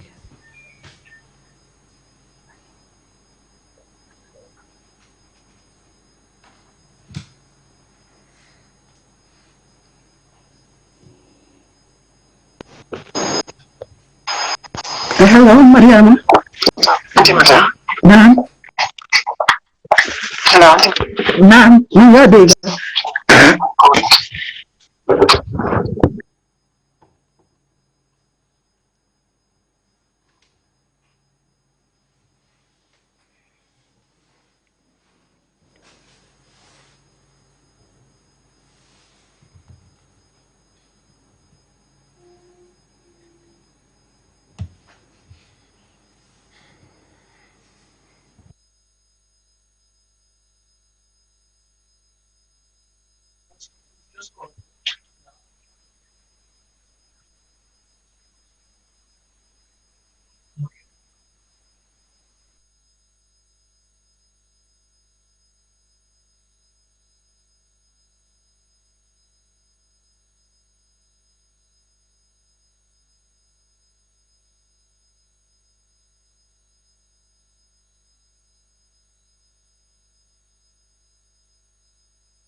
Yes.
Hello, Madam Witness. Are you there?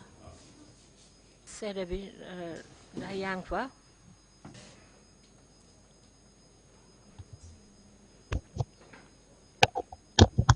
Hello. Hello, Madam Witness, you there? yaa ngi fa yaa ngi ñoo dégg. Wow. Yes. Wow. Yes. Okay. Thank you very much for coming back. I hope you're doing jërëjëf better ci now. li nga dellu si waat foog naa fi mu nekk nag mun ngaa eggali. Wow, comme li ma doon wax rek yaayam dundee na dundi boobu noonu ba mu dee. Yes, as I was saying, his mother lived with that false hope until she died. Because disappearance Abdoulaye dafa yëngal family bi. Because Abdullah's disappearance shook up the family. Because moom moo nekkoon taawi kër. Because he was the firstborn of the family. Te moom moo amee woon kër gi. And he was the one controlling the house. So nekkoon na jamono boo xam ne jamono bu métti la si ñëpp. So it was a very trying moment for all. Man saa yi ma doon gëstu xool suma doom bi. Each time I looked at my child, dama ko daan xoolee ne yow moom di nga màgg doo gis sa papa. I used to look at him with the mindset that you will grow up without seeing your father. Ak yeneen doomam yi. And other children as well. ñoom yëpp dinañ màgg te duñu gis seen papa. All of them will grow up and they will never have the chance of seeing their dad. kon loolu nekk na loo xam ne lu métti la woon. So that was something that was very sad. Can you tell us, as the breadwinner of the family after he disappeared, can you tell us the financial impact that had on the family, especially his children? Comme que moom mooy ki nga xam ne nag moo doon dundal njaboot gi ndax di ñu mun a wax yan jafe-jafe moo xewoon ci biir mbokk yi surtout ñi nga xam ne ñoo di ay doomam. amoon na jafe-jafe. There were challenges. Because doomam yëpp mun naa ne ku nekk mu ngi dëkkoon ak sa yaay. Because all of his children, each one lived with their mother. So da nga gis ne yaay boobu dafa struggle. So it meant that each one of those mothers had to struggle pour yar xale boobu to bring up the children.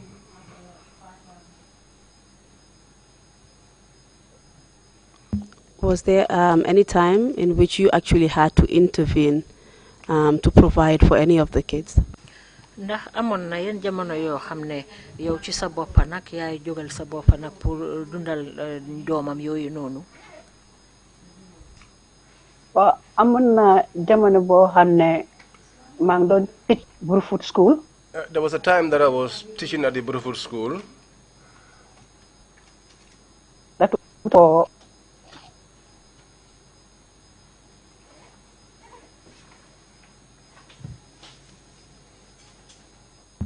Hello, Madam Witness. Hello, wow. Please proceed. Yes. Well, 2004, I post on Brufut Primary School. In 2004, I was posted to the Brufut Primary School. Then Fofula met Kenasi Domami Usman. That was where I met up with one of his sons, Usman. Ko xamne man ko gëjë gis bu nekké halal. Someone I missed to see since he was a baby. So biñ ma waxé né Usman mu ci school bi rek ma fexé gis ko. So when they told me that Usman was in the school, I made all efforts to see him. Then sila ko wax kan man may kan. That was where I revealed to him who I was. Then mané ko sa yo gënate bré ngay ñëw jël ci lunch. So I said to him, each time you are out on break, come to me and collect your lunch money. So sila fexé be mu xamanté Omar. That was how I tried so that he comes to know Omar. dama ko daan indi ci kër gi Nema Kunku I muy used ñëw to weekend. bring him to the house at Nema Kunku at weekends. waaw noonu laa li fi ne bi ma can I hello. Hello, are you okay? Hello. yaa ngi ñu dégg.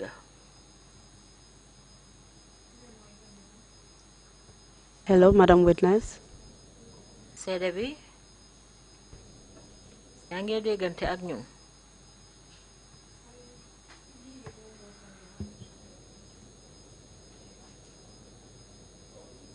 Hello, Madam Witness. Are you there?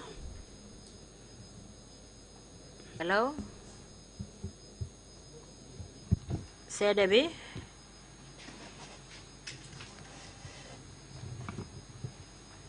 Mr. Chairman, technical difficulties again.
Hello, Madam Witness.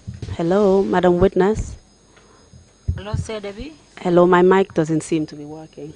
It is. Hello, Madam Witness.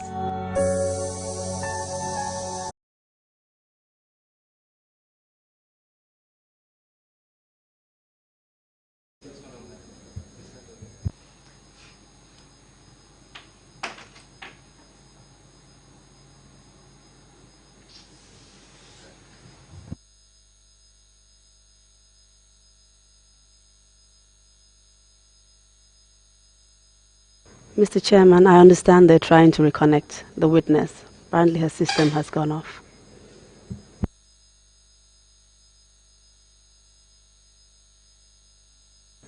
We are at the tail end of her testimony.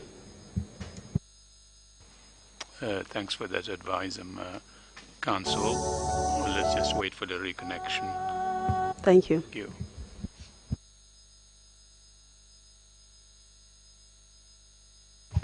The tech team just said that her system froze. The tech team just said her system froze, so she's trying to restart it.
studio ñu stand by dañu def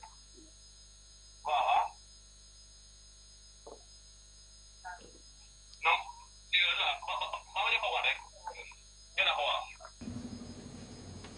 Hello, Madam Witness. Can you hear us?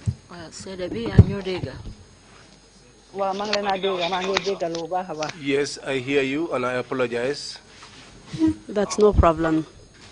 Are you in a position to proceed now?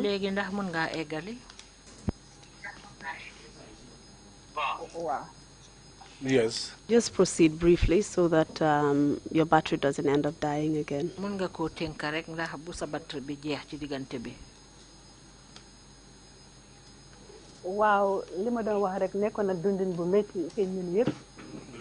I was saying, it was difficult.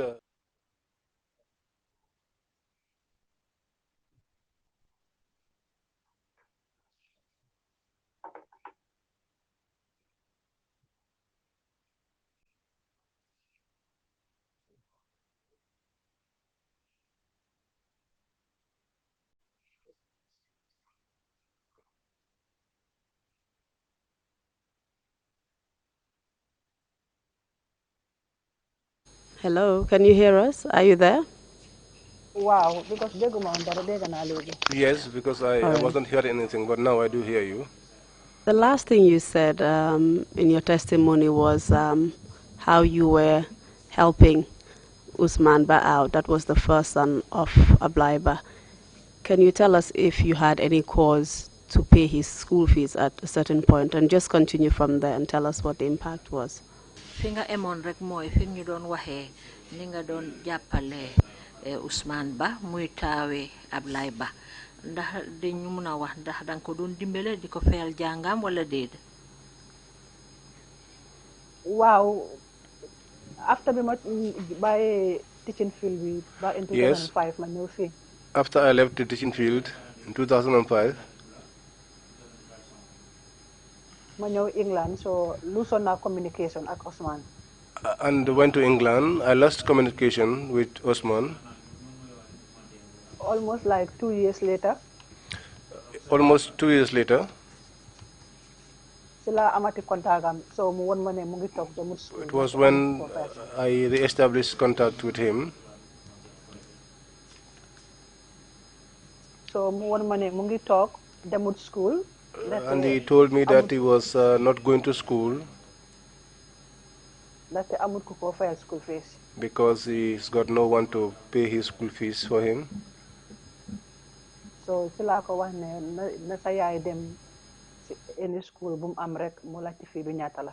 That was when I told him to tell his mother to just find any school, and once they secure a place, let me know. So si lañ dem fii nii Bottrop.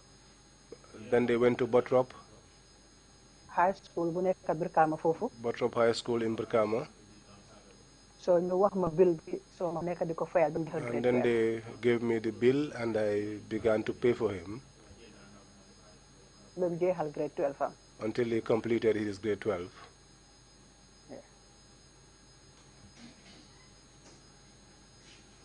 Thank you, Madam Witness. I believe we've come to the end of your testimony. Kindly give us time for the commissioners to ask any questions, if any, and then we'll come back to you for a brief final statement. Mr. Chairman, can we hand over the witness to you? Thank you very much, my counsel, and thank you very much, Mrs. Mati Amasala, for the testimony. These technical challenges we've gone through do come with the territory. So we apologize for the interruption. See what the Deputy Chair has a question to pose, and then if other commissioners have any, indicate, and we will proceed accordingly.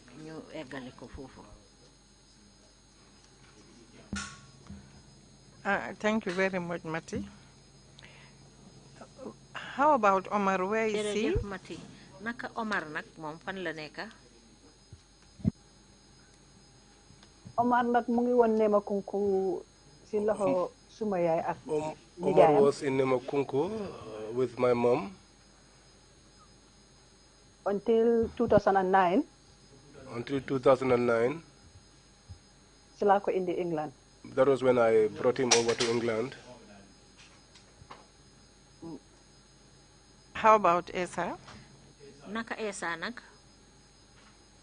Esa muy fofu nono, Gambia fofu. Esa is over there in Gambia. Okay, thank I'm you. contact as well. I'll finish. Thank you very much, Witness, do you have concluding remarks to make? If you do, please proceed. Thank you.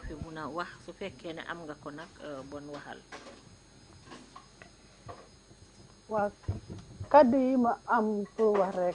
Yes, my only statement is that di jaajëfal ñëpp ñu fa toog. I want to thank all seated there.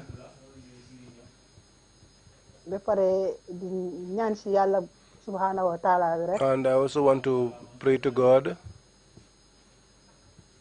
ne façon xew-xew yi amoon. That November 11 1994. the happenings of November 11, 1994. Boom amati si biir Gambia. Not to ever happen again in the Gambia. ndaxte soldat yi Gambia yëpp ñoo bokk benn ndey benn papa. Because all the soldiers of the Gambia are from the same mother and father. ndaxte November 11 dafa nekk loo xam ne duñ ko mën a fàtte. Because November 11 is a day that we will never forget. muy ni nga xam ne laal na leen ak kum laal di yëpp. te mën naa wax ne laal na Gambia yëpp. That were directly affected and those that we are not, the whole of the Gambia is affected. ndaxte Gambia yëpp benn la. Because the Gambia is one. kon ñu ngi ñaan si Yàlla rek soldat yi nañ xam ne ñoomi neen ñoo bokka.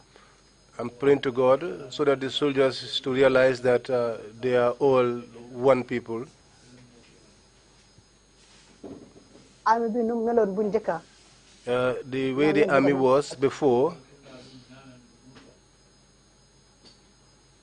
na melaat noonu ñu jàppante. Let it be so. Let them hold one another, take care of one another.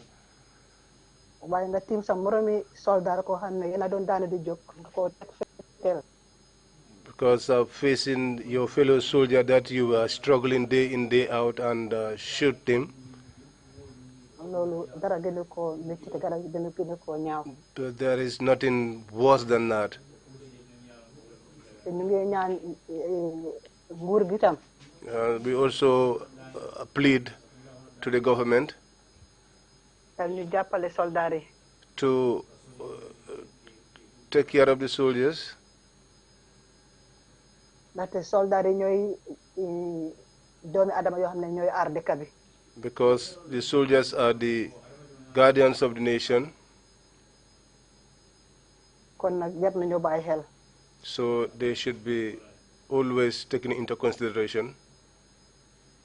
ndaxte soo xoolee li yëpp lu ko jur.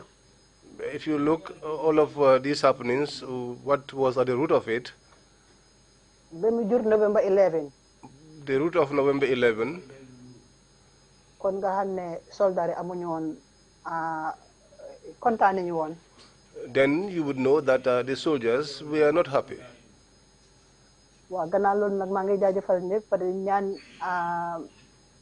nguur bi tam ñi nga xam ne ñoo responsible ñi nga xam ne ñoo waraloon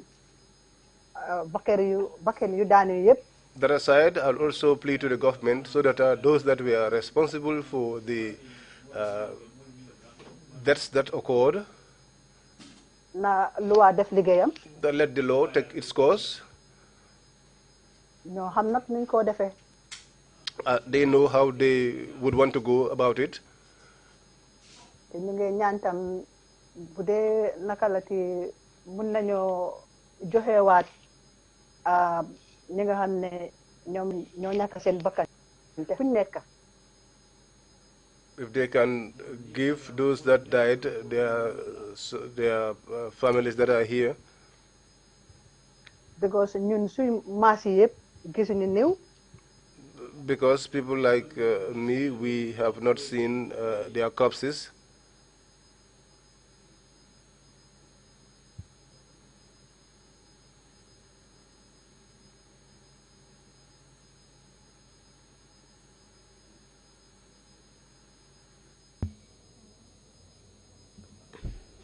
Hello, Mr. Chairman. Perhaps the battery has finally given up again.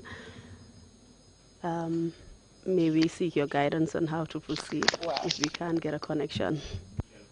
Yeah, Yes, I hear We you now. would I hear you assume now. that, oops. Hello? Hello, Can you hear us, Madam Witness? Dega. Okay, we thought that we had lost you there Yes, again. yes. Please proceed. Wow, si gàttal rek. Yes, to keep suñu it short. marché yëpp ñun gisuñu néew gisuñu dara. People like me, si we have déggin not rek seen the cops. We have seen nothing. si déggin rek lañ dégg ne dañ leen rey fii lañ leen suul. We just heard that they were killed and they were buried. te loolu tam si testimony yi ñu jot a dégg si TRRC bi bu mu And commencé ba that léegi. was during the testimonies that we had at the TRRC.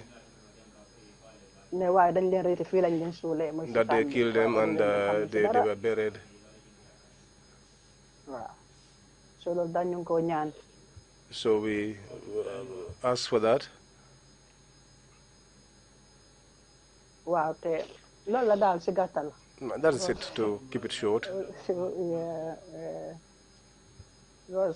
so buggee continuer di wax rek dafa mel ni yaa ngi ubbi war góom yu bari. If you continue talking, it's like you are going to rekindle some old wounds and.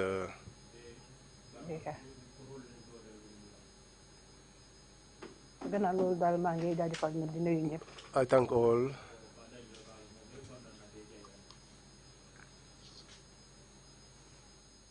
Thank you very much, Mrs. Sala. Notwithstanding 25 years of